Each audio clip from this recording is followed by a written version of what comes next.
생존 우선순위 서바이벌 프라이어리티 2026년 8월 10일자 진행하겠습니다. 첫 화면에 그린존, 옐로우존, 레드존을 표현해보고 내용을 뒤에 설명을 해보겠습니다. 구독, 좋아요 부탁드립니다.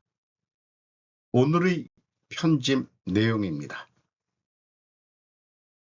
미국 패트리엇 재고 1700기 미만, 대북 방공망 공백 우려. 워싱턴 김은중 특파원이 조선일보에서 8월 9일자입니다.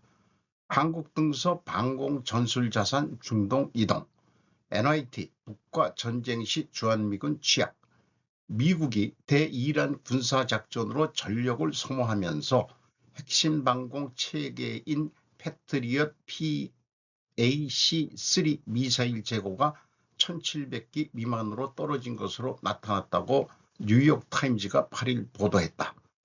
지대공 미사일인 패트리엇은 요격 고도가 15에서 40km로 사드 고고도 미사일 방어체계 40 내지 150km, 천궁2 15에서 20km 등과 더불어 북한 핵미사일에 대한 한미연합 방공망을 구성하는 핵심 체계다. 이런 상황 장기화에 따라 수백 발의 최첨단 방공 요격 미사일이 한국과 아시아 다른 지역에서 중동으로 배치된 것으로 알려졌다. 한반도 유사시 증원되는 일본의 해병 원정대 MEU도 중동에 전개된 상태다. 자위대가 파견이 됐다는 얘기네요. NYT 보도를 보면 미국은 이란 작전 과정에서 패트리엇 미사일을 1500기 이상 사용했고 현재 남아있는 재고는 1700기 미만인 것으로 파악됐다. 이어 미 당국자를 인용해 국방부가 전술 감시 자산을 중동으로 돌리고 방공 자산을 철수하면서 북한과의 전쟁 시 주한미군이 더 취약한 상황에 놓일 수 있다고 보도했다. 한반도 대북 방공망 괄호는 한 발당 가격, 상층, 중층, 하층 이렇게 소개를 하고 있습니다. 미사일 부족 여파는 한반도뿐만 아니라 유럽, 우크라이나 전쟁에도 미치고 있다. 국방당국의 최근에도 불구하고 방산업체들의 생산 속도를 고려하면 소모된 패트리엇 물량을 보충하는 데 2년 이상 걸릴 것으로 추산된다. 이런 가운데 도널드 트럼프 대통령은 이란과의 전쟁으로 미군의 미사일 재고가 심각하게 부족한 수준이라는 보도가 잇따르자 기밀 유출자 색출을 지시한 것으로 알려졌다. 백악관은 정보 유출자에 대한 강력한 법적 처벌을 경고했고 국방부는 대통령이 선택한 시기와 장소에서 타격하는 데 필요한 모든 것을 갖추고 있다며 보도를 부인했다. 그럼에도 월스트리트 저널은 트럼프가 자신이 보고받은 미사일 비축량이 정확한지 확인하기 위한 목적에서 새로운 조사를 지시했다고 보도했다. 트럼프 무기 부족 유출자 색출 지시, 여론 악화는 공화당 탓. YATN 8월 8일자. 도널드 트럼프 미국 대통령이 미군의 미사일이 부족하다는 보도에 경로해 기밀 유출자 색출을 지시한 것으로 알려졌습니다.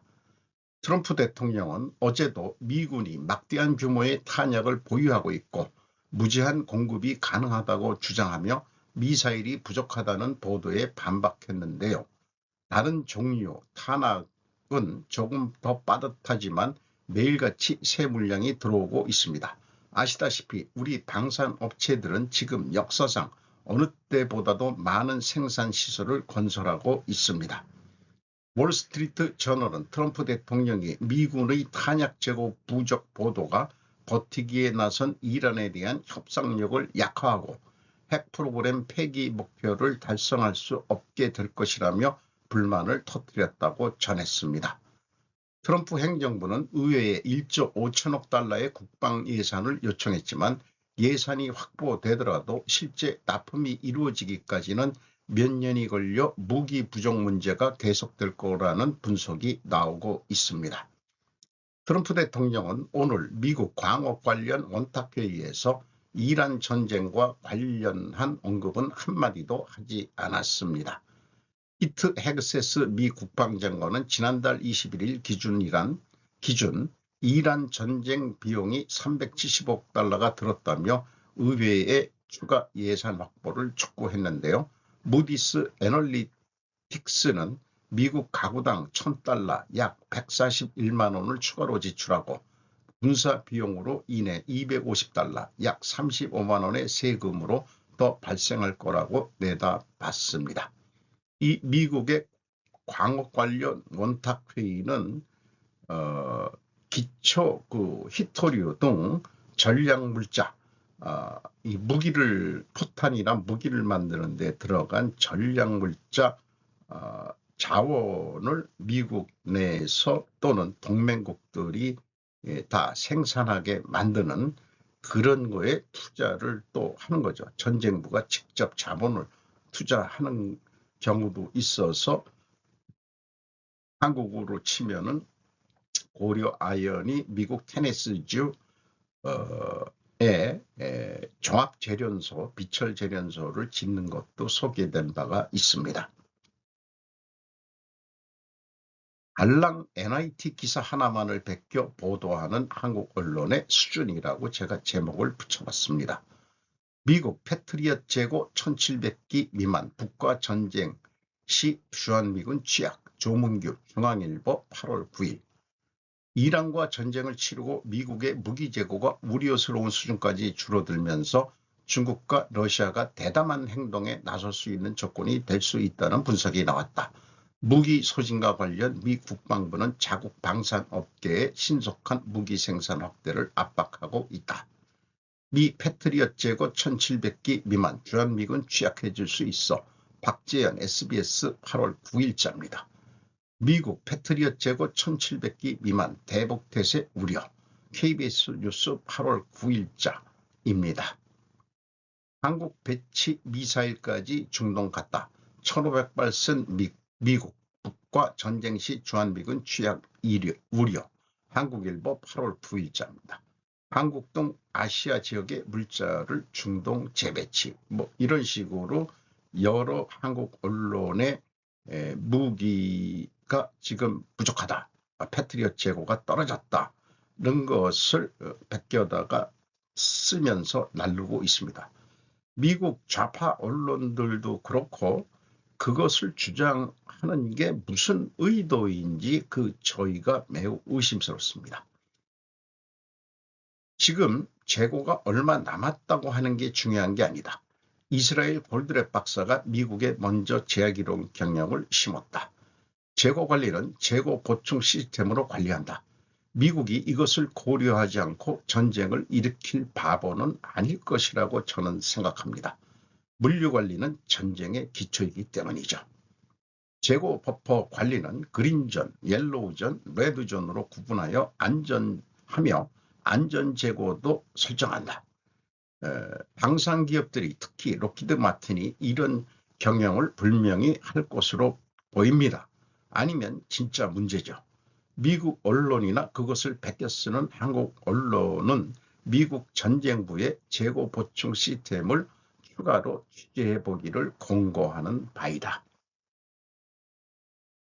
소식통에 따르면 독점 미국은 이란 전쟁 동안 장거리 정밀 미사일의 사실상 모든 버추얼 어를 사용했다.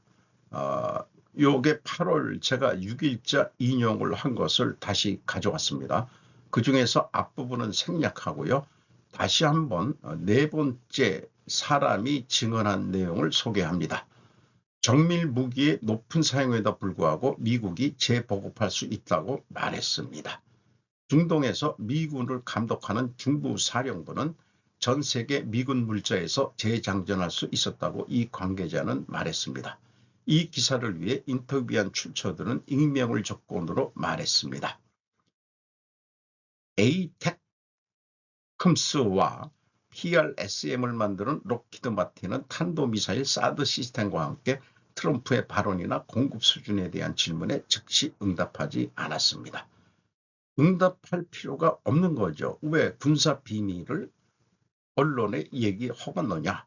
저는 그렇게 당연히 생각합니다. 육군은 에이태컴스가 단계적으로 폐지되고 있으며 생산이 최신 PRSM 미사일로 전환되고 있다고 밝혔습니다. 이게 중요한 내용일 것입니다. 에이태컴스 공격 미사일은 성능 이런 거로 봐서 이런 전쟁을 통해서 무기 재고를 거꾸로 소진하는 목적도 있는 것이죠. 그러니까 최신 PRSM이라는 미사일로 재보충하려는 그런 것으로 이해를 해야 될 것입니다. 그리고 일반적으로 상식적으로 그 문제가 되는 국내에서도 그 쿠팡이라는 그 유통회사를 보면은 본토 창고가 있다고, 메인 창고가 있다고 보면은 미국 그 전 세계 사령부의 나토 창고에도 가지고 있을 거고, 중동 창고도 있을 거고, 인도 태평양 창고도 있을 거고, 동아시아 창고도 있을 것입니다. 동아시아는 주로 한국, 일본 등이겠죠. 뭐 필리핀에도 일부 있을 수도 있다고 생각을 합니다. 미군이 주둔한 어느 지역에 우리는 알 수 없지만은 뭔가 창고 역할을 하는 부대가 분명히 있을 거라고 생각을 합니다.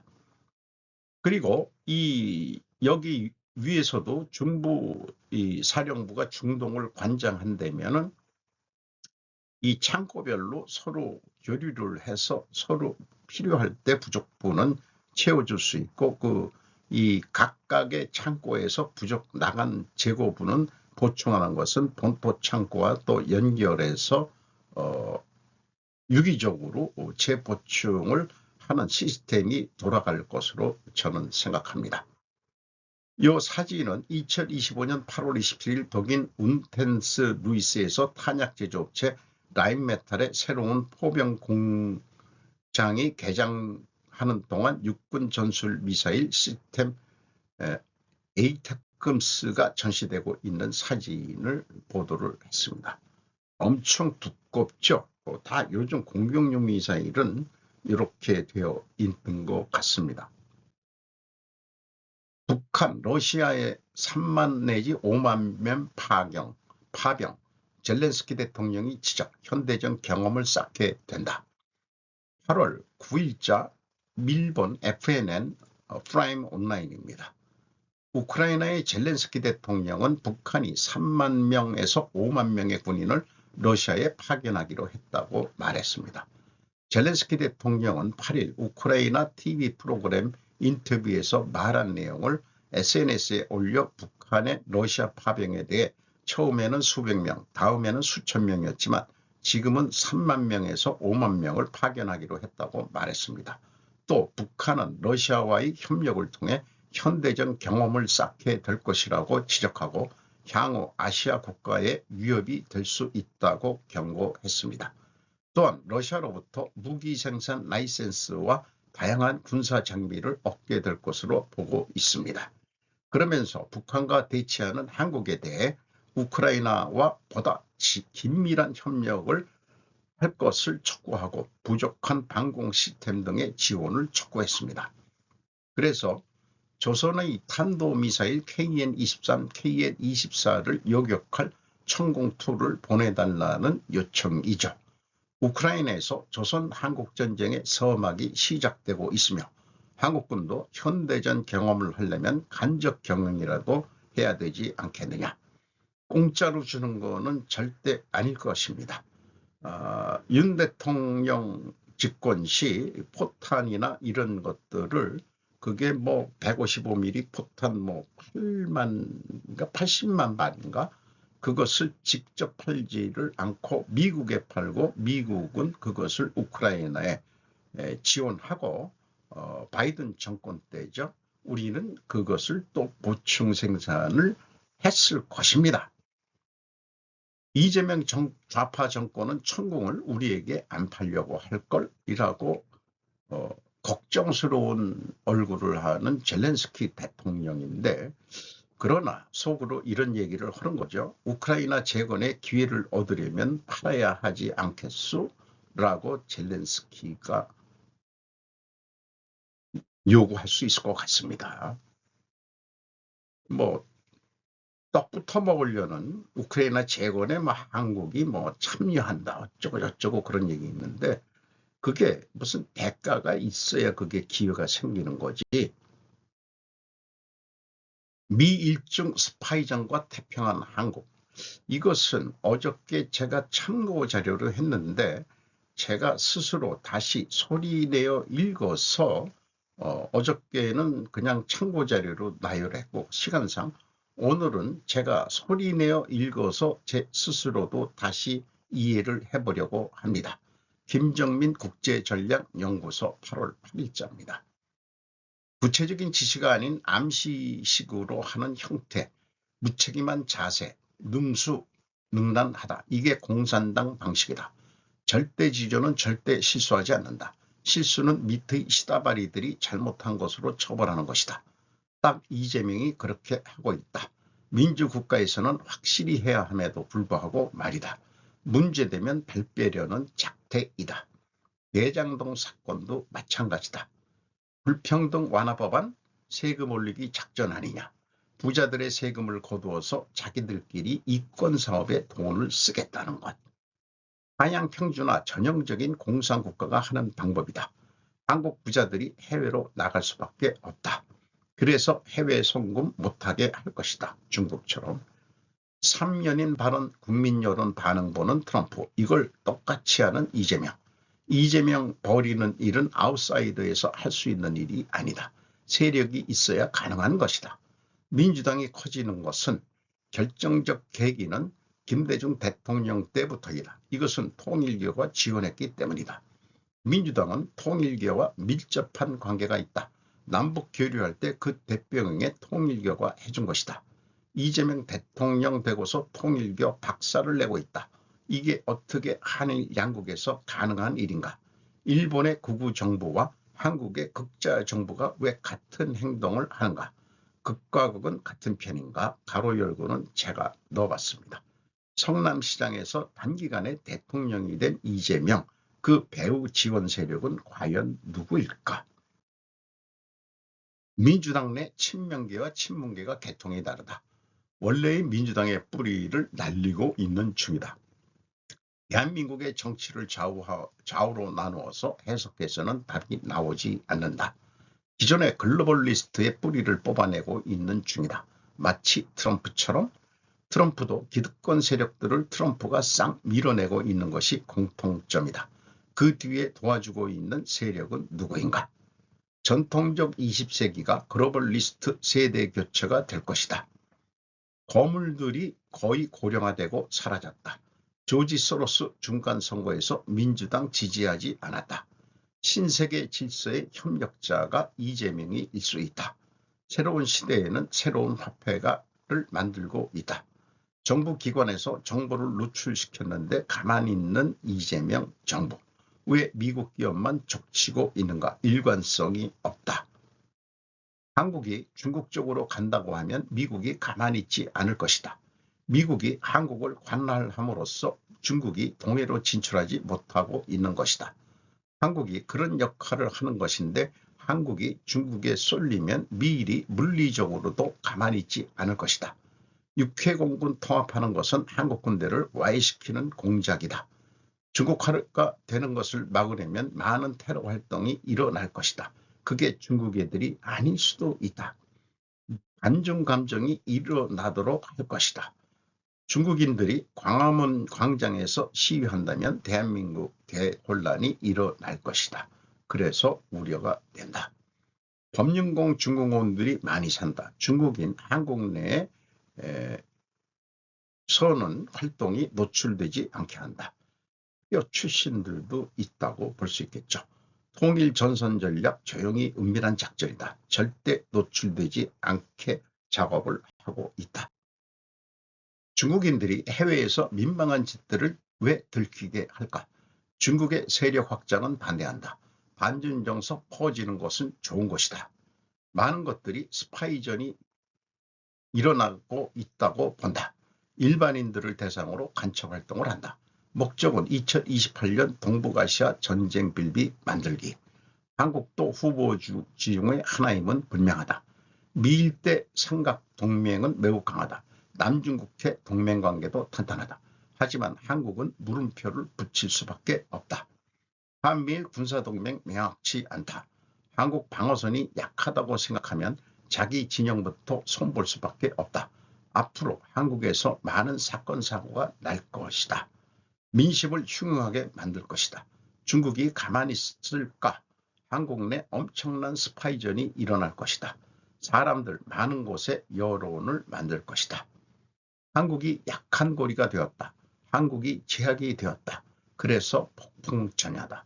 지금 신경전 단계이다. 1950년 전쟁 전에도 유사한 일이 있었다. 이재명 지지율 떨어지는 날 불거질 것이다. 한국 내에서 국공내전이 일어날 것이다. 여론조사도 조작한다. 발언은 신중히 하자. 근거가 있어야 한다. 추정 가지고는 한계가 있다. 부부 방송이기 때문에 중간에 그 부인인 티르가 끼어들었습니다.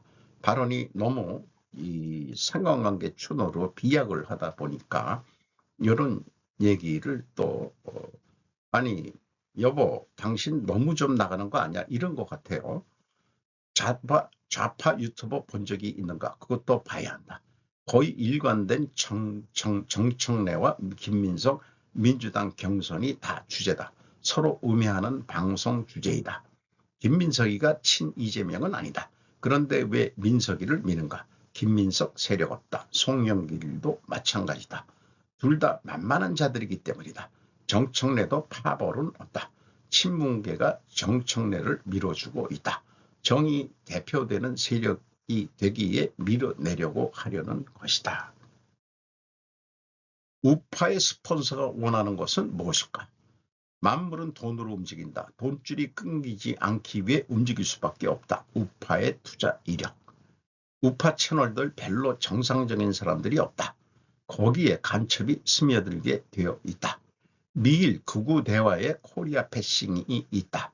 한국도 필요 없다. 원한다면 한국은 시다바리로 들어오라는 뜻이다. 대만은 알아서 일본에게 머리를 숙였다. 일본이 동북아를 대변하는 나라가 되려 한다. 그거를 하면 역효과가 일어난다. 일반 중도에게 우파의 어젠다를 심어야 한다. 정상적인 사람들이 우리는 왜 없을까? 한국산 물은 변기에나 쓰는 게 지진 구호품, 비한 일 누리꾼 논란, 현지서도 비판이 쇄도했다고 안익주 한국경제에서 8월 6일 날 보도한 거를 요거는 제가 추가로 넣습니다. 국내 정치 및 국내 정치를 넘나드는 상관관계 추론의 귀재로 인정합니다. 다만 여러 번 얘기했지만 그 상관관계 추론이 무효화되는 다른 증거를 댄다면은 상관관계 추론은 무효가 되는데 제가 추구하는 인과관계 추론은 원인 가정을 세우는데 그 원인 가정이 근본 가정이 아니래도 그 인과관계 추론이 무효가 되는 건 아니고 약화될 뿐일 것입니다. 그래서 제가 인과관계 추론으로 나이를 먹어서 논리를 연습하는 그런 것도 되고요. 그 다음에 제 스스로가 감정에 휘둘리지 않는 이성적인 사고방식을 추구하기 때문에 개인적으로 또 이런 방송을 하고 소리내어 읽으면서 제 스스로 이해를 하려는 거죠. 그러니까 제 목소리로 읽어서 제 귀로 들어서 이게 내가 수용이 될 수 있는 거냐? 아니라면은 좀 따져봐야 되겠다. 이런 얘기도 되는 거죠. 생존 우선은 인과관계를 그래서 추구합니다. 남북의 한로 북로 얽힌 동방경제 포럼 김정은 참석 가능성은 유주의 서울경제에서 8월 9일자, 내달 1일에서 4일 블라디보스토크에서 개최, 포럼 계기 북로 정상회담 가능성, 향후 한러관계 회복 구상에도 기회, 정동영 장관 올해 정부 차원 참여 검토. 제11차 동방경제 포럼에서는 러시아 정부의 각종 극동지역 개발 및 지원책, 산업별 현황, 북극 항로 등 다양한 주제의 세션과 러시아와 중국, 인도, 아세안, 몽골 등 주요국 개별 비즈니스 대화가 잇따라 열릴 예정이다. 동방경제포럼은 2015년부터 블라디미르 푸틴 러시아 대통령 주도로 개최된 국제포럼으로 극동지역 경제발전 및 아태지역의 국제협력 확대를 위해 출범했다. 지난해 총 75개국 8천여 명이 참석했다. 꽤 성대하게 이루어졌네요. 북극 항로 활성화에도 한러협력 필수. 동방경제포럼과 비슷한 시기 북러 연결하는 도만강 자동차다리 개통식이 열릴 예정이라는 점에도 이목이 쏠린다. 개통식에 북러 귀빈이 참석할 것이라는 러시아 관영 매체의 보도도 나왔다. 매년 동방경제포럼에 참석해온 푸틴 대통령이 도만강 자동차다리 개통식에서 김정은 위원장과 만날 가능성이 점쳐지는 대목이다. 게오르기 지노비예프 주한 러시아 대사도 지난 2월 기자간담회에서 윤석열 정부의 고위 당국자들은 러시아에 비판적이었지만 이재명 정부는 그렇지 않다며 양국민의 자유롭고 편리한 교류를 위한 실질적 조치가 이루어지길 희망한다고 밝힌 바 있다. 정부는 외교부와 통일부가 참여 여부 등을 조율한다는 방침이다. 이렇게 소개를 했네요. 그 장모의 나라 러시아라고도 좀 표현을 하고 있죠. 일부 유튜브. 오늘도 좋은 하루 되시기 바랍니다. 굿아이. 두 편으로 나눠서 올려야 될 것 같습니다.